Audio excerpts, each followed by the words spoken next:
Sahabat Maestro yang dikasih Tuhan, kita berjumpa lagi pada saat ini dalam satu suasana yang menyenangkan, di mana kita boleh bersama-sama merayakan hari Pentakosta, satu hari di mana Tuhan memberikan pada kita kuasa Roh Kudus, yang itu kita rayakan pada hari ini seperti yang telah terjadi pada para muridnya di kurang lebih 2000 lebih tahun yang lalu.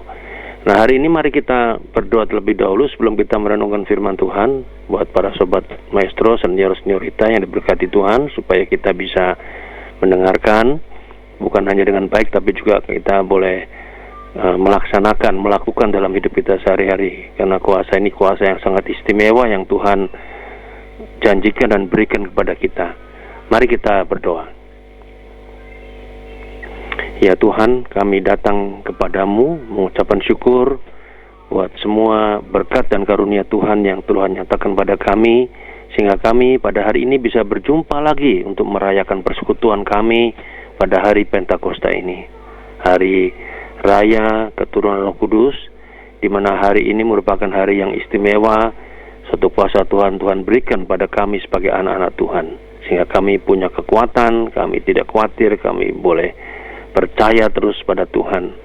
Suatu kuasa di mana kuasa ini adalah diberikan pada Tuhan kepada kami selama kami masih di dunia, agar supaya menolong semua kelemahan kami, menolong dalam arti bahwa kami akan dikuatkan, bahwa kesadaran kami sebagai anak-anak Allah itu akan terus dihidupkan oleh kuasa Roh Kudus ini sampai pada akhir zaman. Tuhan berkati hamba-Mu, berkati Ibu Silvi sebagai pemandu acara, berkati Saudara Ferdian yang bertugas sebagai operator pada hari ini. Semua kiranya diberi karunia oleh Tuhan sehingga boleh menyelesaikan tugas sampai pada akhir acara Maestro Golden Moment pada hari ini. Bersabdalah Tuhan, sebab kami bersedia mendengarkannya. Dalam nama Tuhan Yesus kami berdoa. Amin. Nah, mari kita membaca firman Tuhan pada hari Raya Pentakosta ini tentang Roh Kudus, yaitu kita akan membaca satu bagian daripada fungsi dan tugas Roh Kudus di dalam kehidupan kita sebagai anak-anak manusia, ya. Karena tugas Roh Kudus dan fungsinya banyak sekali, dalam Alkitab disebutkan banyak. Nah, kita akan membaca salah satu bagian itu dari Injil Yohanes pasal 15 ayat 26 sampai 27, dan kemudian pada pasal 16 ayat 4 sampai dengan ayat yang ke-15, ya.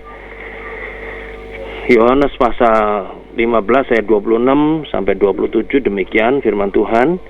Jikalau penghibur yang akan kuutus dari Bapa datang, yaitu Roh kebenaran yang keluar dari Bapa, ia akan bersaksi tentang aku.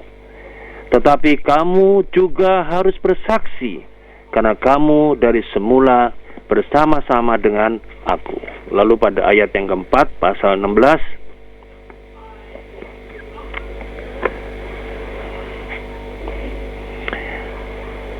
pekerjaan penghibur. Hal ini kukatakan kepadamu dari semula, karena selama ini aku masih bersama-sama dengan kamu, tetapi sekarang aku pergi kepada Dia yang telah mengutus aku, dan tiada seorang pun di antara kamu yang bertanya kepadaku, kemana engkau pergi? Tetapi karena aku mengatakan hal itu kepadamu, sebab itu hatimu berduka cita. Namun benar yang kukatakan ini kepadamu adalah lebih berguna bagi kamu jika aku pergi. Sebab jikalau aku tidak pergi, penghibur itu tidak akan datang kepadamu. Tetapi jikalau aku pergi, aku akan mengutus Dia kepadamu. Dan kalau Ia datang, Ia akan menginsyafkan kamu akan dosa, kebenaran dan kehakiman. Akan dosa karena mereka tetap tidak percaya kepadaku. Akan kebenaran karena aku pergi kepada Bapa dan kamu tidak melihat aku lagi. Akan penghakiman karena penguasa dunia ini telah dihukum. Masih banyak hal yang harus kukatakan kepadamu, tetapi sekarang kamu belum dapat menanggungnya. Tetapi apabila Ia datang, yaitu Roh kebenaran, Ia akan memimpin kamu ke dalam seluruh kebenaran, sebab Ia tidak akan berkata-kata dari dirinya sendiri, tetapi segala sesuatu yang didengarnya itulah yang akan dikatakannya, dan ia akan memberitakan kepadamu hal-hal yang akan datang. Ia akan memuliakan aku, sebab ia akan memberitakan kepadamu apa yang diterimanya daripadaku. Segala sesuatu yang Bapa punya adalah aku punya. Sebab itu aku berkata, ia akan memberitakan kepadamu apa yang diterimanya daripadaku. Ya. Ayat nats yang kita renungkan berpusat di sini, ayat 8. Dan kalau ia datang, ia akan menginsyafkan dunia akan dosa. Lalu ayat 13, tetapi apabila ia datang, yaitu roh kebenaran, ia akan memimpin kamu ke dalam seluruh kebenaran. Nah, itulah dua ayat yang kita renungkan dalam tema kita pada hari ini, yaitu Roh Kudus sang pengubah kehidupan untuk bersaksi. Ya, kalau kita bicara Roh Kudus, maka sebetulnya kalau saya rumuskan sederhana adalah suatu kuasa ilahi, kuasa Tuhan yang bekerja luar biasa, dan kuasa itu adalah kuasa yang luar biasa, artinya bahwa tidak ada kuasa yang menandingi kuasa itu. Jadi kalau ada kuasa di dunia dalam hal apa saja bisa, tetapi ini adalah kuasa yang mengatasi kuasa itu tadi. Hal yang tidak bisa diatasi kuasa dunia bisa diatasi oleh kuasa Roh Kudus. Nah, itulah yang saya katakan dahsyatnya kuasa ini. Kita nggak bisa menganggap remeh kuasa ini. Nah, tema kita kan hari ini Roh Kudus sang pengubah kehidupan, mengubah kehidupan. Karena kalau Roh Kudus sudah bekerja pada seseorang, maka tidak bisa dicegah lagi. Pasti akan berubah hidup orang itu. Ya. Dan dia juga nggak ngerti kenapa berubah, kenapa bisa mengubah hidup seperti itu. Ya. Yang tidak mustahil, yang tidak mustahil yang bisa dikerjakan. Jadi kalau kuasa dunia, semua kuasa apapun di dunia ini adalah tidak bisa mengerjakan hal-hal yang sampai kepada hal yang tidak mustahil, ya, begitu loh. Jadi yang mustahil bisa dikerjakan Roh Kudus, kalau yang lainnya nggak bisa. Nah itu. Nah, saudara-saudara, ada satu kisah menarik dari Florida, ya, dikutip yang ditulis di dalam Harian Nasional pada tanggal 24 Mei 2012, saya nggak sebut hariannya apa, ya, yaitu di Florida, di sebuah kota yaitu Boynton Beach, ya. Itu pada suatu hari pegawai sebuah bank, Chase Bank, ya, di Florida itu sibuk mencari pemilik uang $1.800 US, setara dengan kalau sekarang 27 juta yang tertinggal di mesin ATM bank, ya. Dan ini ditemukan oleh seorang yang bernama Adriana Allen, ya. Di situ ketika dia mau mengambil uang di ATM, ternyata di situ ada setumpuk uang jumlahnya $1.800. Tapi orang ini kemudian menyerahkannya kepada polisi untuk diserahkan pada bank, ya, Chase Bank di Florida itu. Lalu dia memberikan keterangan pada polisi bahwa uang itu ada di sana. Tuhan sedang mengujiku, kata Adriana Allen ini. Aku harap orang yang kehilangan uang itu akan mendapatkannya kembali. Jumlahnya banyak sekali. Siapa tahu dia memerlukannya untuk belanja makanan atau untuk anaknya yang sedang sakit. Aku tidak pernah berpikir untuk mengambilnya. Begitu kata Adriana Allen kepada polisi di situ. Ya.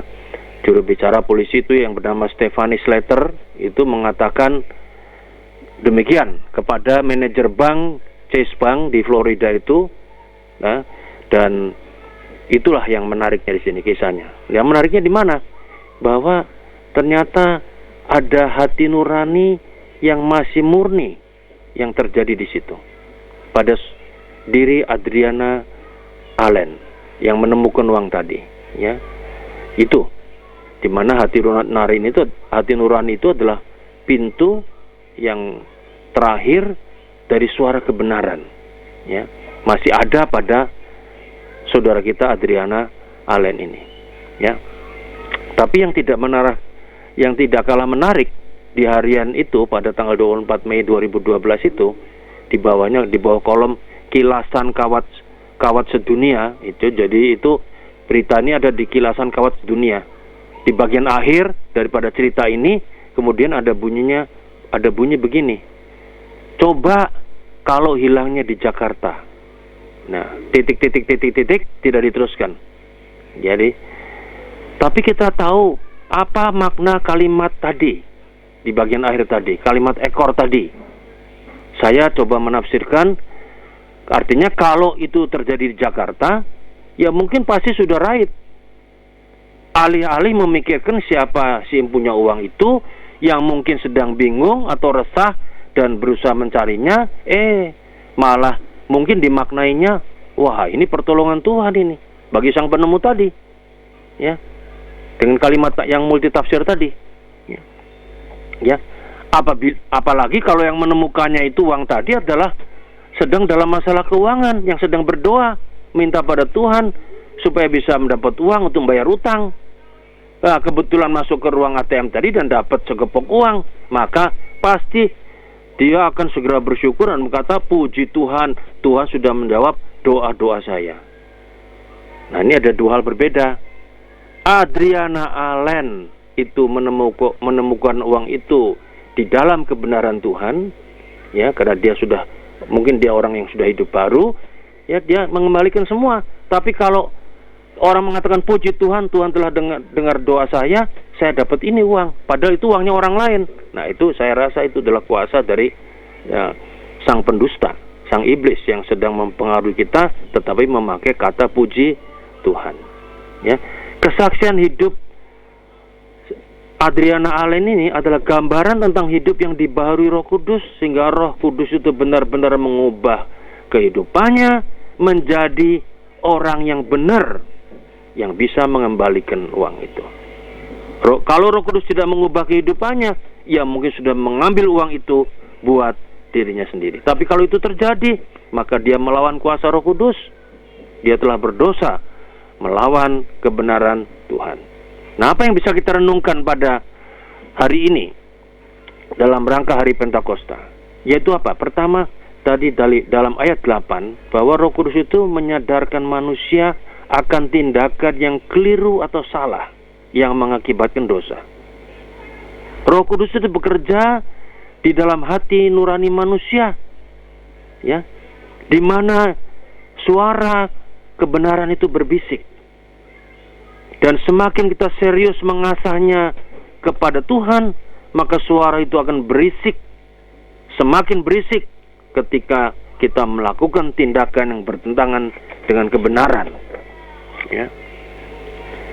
Roh Kudus itu berperan menginsyafkan manusia akan dosanya, akan tindakan yang keliru.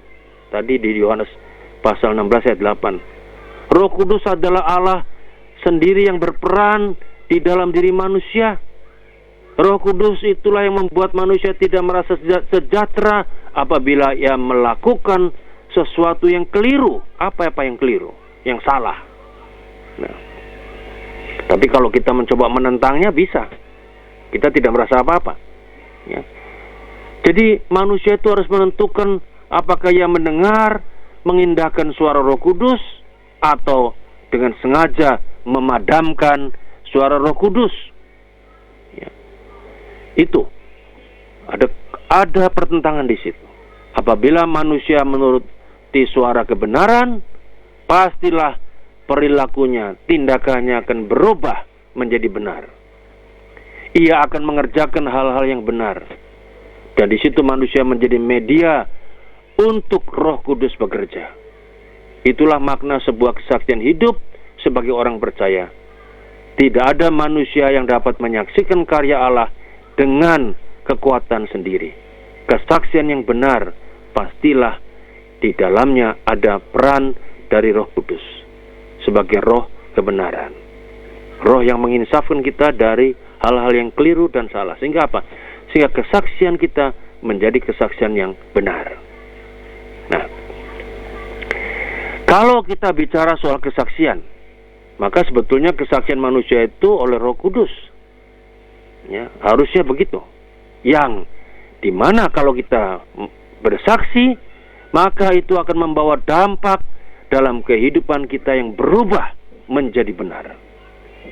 Ya, sebab kalau kita bersaksi tapi tidak ada dampak kehidupan yang merubah kita jadi benar, ya bukan kesaksian, oleh kuasa Roh Kudus. Itu kesaksian pribadi dari ego sendiri barangkali. Kadang-kadang kita enggan bersaksi karena kita memiliki kelemahan dan keterbatasan pada diri kita. Misalnya kita nggak bisa bicara, kita malu, kita takut dan sebagainya. Ya, hal itu jangan digunakan sebagai alasan untuk tidak bersaksi. Kenapa? Karena Roh Kudus tidak akan menghalangi karya Allah untuk disaksikan kepada sesama manusia. Justru Roh Kudus mengobarkan semangat untuk bersaksi. Roh Kudus sang pengubah kehidupan untuk bersaksi, seperti yang dialami para murid. Ketika murid-murid itu melihat bahwa Tuhan Yesus disalib, mati, mereka takut, mereka mengurung diri, tapi kemudian dijanjikan kuasa Roh Kudus. Belum terjadi. Begitu Roh Kudus ada, orang yang murid yang tadinya cuma kumpul di ruangan, kemudian mereka keluar dan kemudian mereka bersaksi dengan bahasa-bahasa dari orang-orang pada zaman itu. Itu luar biasa. Yang tadinya cuma di kamar. Ya, kita lihat. Jadi yang jelas kalau Roh Kudus bekerja, maka pastilah kesaksian itu tidak akan memuliakan diri sendiri, melainkan menyaksikan Tuhan Yesus Kristus dan karyanya. Jika ia dapat melakukan hal-hal yang spektakuler atau ajaib, maka manusia tidak akan sombong, tapi makin rendah hati. Oleh kenapa? Ia memahami bukan dirinya yang hebat, melainkan kuasa Roh Kudus yang bekerja di dalam dirinya. Dan ini harus menjadi perhatian kita. Kadang-kadang ada godaan yang sangat besar bagi kita yang ingin bersaksi, ketika diri kita mencoba mencuri kemuliaan Tuhan, sehingga yang disaksikan bukan tentang Tuhannya, tapi dirinya sendiri yang ditonjolkan, dan bukan kuasa Tuhan dan Roh Kudus yang bisa memungkinkan dia bersaksi tentang semuanya, sehingga nama Tuhan dimuliakan. Nah, dalam peristiwa Pentakosta, para murid memberi keleluasaan penuh Roh Kudus bekerja atas diri mereka. Mereka membiarkan dirinya dikuasai Roh Kudus. Ya, mereka menyerah di situ. Pada hari itu, dalam tradisi Yudaisme, merupakan perayaan pengucapan syukur atas panen dan peringatan akan turunnya Taurat, yang menjadi peristiwa menakjubkan. Ya, pada waktu itu apa? Jadi Roh Kudus yang dijanjikan tercurah. Padahal waktu itu adalah perayaan pesta panen dan peringatan turunnya Taurat. Tapi Roh Kudus turun, tercurah pada para murid. Mereka orang-orang yang sederhana, ya, dari sekitar Galilea, namun dimampukan oleh Roh Kudus menyampaikan berita kebenaran dengan berani. Mereka mampu berbicara dalam pelbagai bahasa yang sebelumnya tidak pernah mereka kuasai. Roh Kudus memakai para murid menjadi saksi tentang Tuhan Yesus Kristus. Pada waktu itu Injil bisa dipahami dalam berbagai bahasa mereka masing-masing. Jadi ini artinya apa? Kalau bayangkan kalau pada waktu itu para murid hanya bisa memakai bahasa Yunani atau Ibrani, tidak semua orang bisa ngerti. Itu pertanda apa? Kalau kita bersaksi, jangan sampai kita memakai bahasa yang tinggi-tinggi yang membuat orang semakin bingung, tetapi sebaliknya membuat orang harus semakin bisa mengerti dengan apa yang kita saksikan. Ya, jadi kita percaya bahwa Roh Kudus adalah Roh yang memberi keberanian sehingga kita dapat melakukan apa yang sudah diajarkan dan dicontohkan Tuhan Yesus. Itu pertanda bahwa kita yang percaya ini tentang kuasa Roh Kudus sebagai Roh kebenaran tidak hanya berhenti di dalam memahami secara teori tentang Roh Kudus atau cuma omong doang, tetapi itu dipraktekkan dalam gaya hidup yang baru, yang nyata, yang dapat dilihat oleh semua orang. Dan itu diperhatikan oleh masyarakat pada waktu itu, bagaimana para murid itu benar-benar mempraktekkan gaya hidup yang baru. Mereka kemudian bersaksi, mengabarkan tentang Yesus kepada semua orang dari berbagai macam bahasa yang ada di situ. Nah, dalam kehidupan kita sehari-hari, kita bisa melakukan kesaksian-kesaksian yang sederhana di bawah kuasa Roh Kudus yang juga mengubah kehidupan kita menjadi baru. Jadi bukan kita cuma menyampaikan informasi dari sebuah kesaksian tadi, tapi dari kesaksian itu juga bisa mengubah kehidupan kita menjadi baru. Misalnya gini, tadi kita kita mendengar cerita di awal tentang bagaimana saudara Adriana Allen itu bersaksi karena Roh Kudus mengubahnya. Kesaksiannya apa? Bahwa ketika dia menemukan uang di ATM, dia ingat bahwa itu memberikan kepada kita untuk kemampuan meneruskan cinta kasih Tuhan, untuk mengasihi orang, ya, tanpa pertimbangan, tanpa imbalan, tanpa apapun, ya. Karena itu dia membiarkan Roh Kudus bekerja mengubah hidupnya dengan leluasa dan tidak dihalangi kepentingan diri sendiri. Bayangin kalau dia lebih memperhatikan kepentingannya sendiri, ketika dia menemukan setumpuk uang di ATM, dia akan ambil sendiri dan dia mengatakan puji Tuhan, dia dapat uang itu. Tapi tidak, dia justru berpikir bahwa sekarang ada seorang yang sedang kebingungan mencari uangnya yang besar, $1.800, lalu kemudian dia memberikannya itu kepada polisi dan polisi meneruskannya ke bank, dan disitulah si Adriana Allen sedang bersaksi bahwa Roh Kudus mengubahnya menjadi sebuah kehidupan yang baru yang bisa dilihat oleh banyak orang. Ya, kita bisa juga merasakan bahwa Roh Kudus itu mengubah kehidupan kita. Ya, dalam pengertian gini, ada satu hal yang paling sulit bagi manusia, bagaimana dia harus mengampuni orang yang telah menyakitkan dan mengkhianati dia. Tetapi kalau Roh Kudus bekerja dengan baik dalam diri kita, kita memberikan Roh Kudus bekerja bebas dengan leluasa pada diri kita, maka kuasa itu akan direspon dengan baik dan kita akan bisa justru belajar mengampuni. Kita tidak mengeraskan hati, ya, untuk membalas, ya, tapi kita justru berhasil menerima kembali, mengampuni orang yang menyebalkan kita. Dan itu berarti apa? Roh Kudus mengubah kehidupan kita menjadi hidup yang baru. Ya, kita juga diingatkan kalau Roh Kudus bekerja pada kita, mengubah hidup kita apa? Mengubah untuk kita berbicara yang benar. Ya, belakangan ini banyak hal-hal yang dibicarakan, terutama di media sosial itu berita-berita hoax, berita-berita yang nggak benar, ya, yang dengan mudah mempengaruhi, mengelabui orang kapan dan dimanapun juga di seluruh muka bumi. Coba saudara lihat. Maka saya mau mengatakan kalau kita punya media sosial, kalau ada hal yang kira-kira tidak kita ukur dengan firman Tuhan, dengan kebenaran Tuhan, itu tidak benar, tidak perlu kita forward, tidak perlu kita share kepada orang lain. Cukup simpan dikit. Cukup kita hilangkan, delete di tempat kita, di media sosial kita. Sehingga apa? Kita itu tidak merugikan orang lain. Kita tidak membuat masyarakat menjadi masyarakat yang tidak benar. Ya.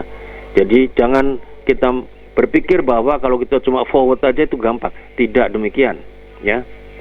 Karena tidak ada keuntungan sama sekali, ya, pada kita kalau kita tidak, ya, mengatakan hal-hal yang tidak benar tadi. Ya, jadi kita sungguh-sungguh harus belajar yang benar saja yang kita share pada orang lain. Nah, kalau itu kita suarakan, suara kebenaran, maka apa? Itulah suatu kesaksian dari kita yang dilakukan kuasa Roh Kudus yang bisa mengubah kehidupan kita menjadi saksi yang benar. Nah, Sobat Maison dikasih Tuhan, kesaksian itu kadang-kadang yang saya sering saksikan yaitu apa? Itu hanya kedengarannya cuma merdu di gereja, di lingkungan orang-orang percaya. Tetapi seringkali dalam praktek sehari-hari kita seringkali cuma ngomong doang. Kita hanya berhenti pada pemahaman, pada teori, ya, sebuah kesaksian. Tetapi kita tidak menunjukkan dalam praktek sehari-hari menjadi saksi yang benar, ya. Sehingga kalau kita jadi saksi yang benar, itu kita sebetulnya sedang membawa orang untuk mengenal kepada Tuhan. Dan itu hanya bisa kuasa Roh Kudus yang bekerja, yang bisa mengubah kehidupan itu pada orang tersebut. Nah, kalau kita menunjukkan saksi yang tidak benar, ya, maka sebetulnya terjadi adalah apa? Yang terjadi bahwa kita ini sebenarnya sedang memadamkan kuasa Roh Kudus. Kita menutup kuasa Roh Kudus, tidak memberi keluasan, kebebasan pada Roh Kudus bekerja dalam diri kita. Itu sebabnya kenapa Rasul Paulus menasihatkan Di dalam firman Tuhan yang digemakan dalam 2 Tesalonika 5 ayat 19, jangan padamkan roh. Kalau roh mau bekerja pada kita, biarlah kita terbuka hati kita. Jangan kita tutup. Ya. Jangan. Kita buka hati kita, beri keleluasan pada Roh Kudus bekerja, dan Dia akan mengarahkan kita pada hati nurani yang benar, sehingga apa? Semua yang kita kerjakan di dalam kebenaran Tuhan. Dan itulah sebuah gaya hidup Kristen yang bagus. Kenapa? Karena kuasa Roh Kudus. Selamat Hari Pentakosta. Tuhan memberkati. Amin.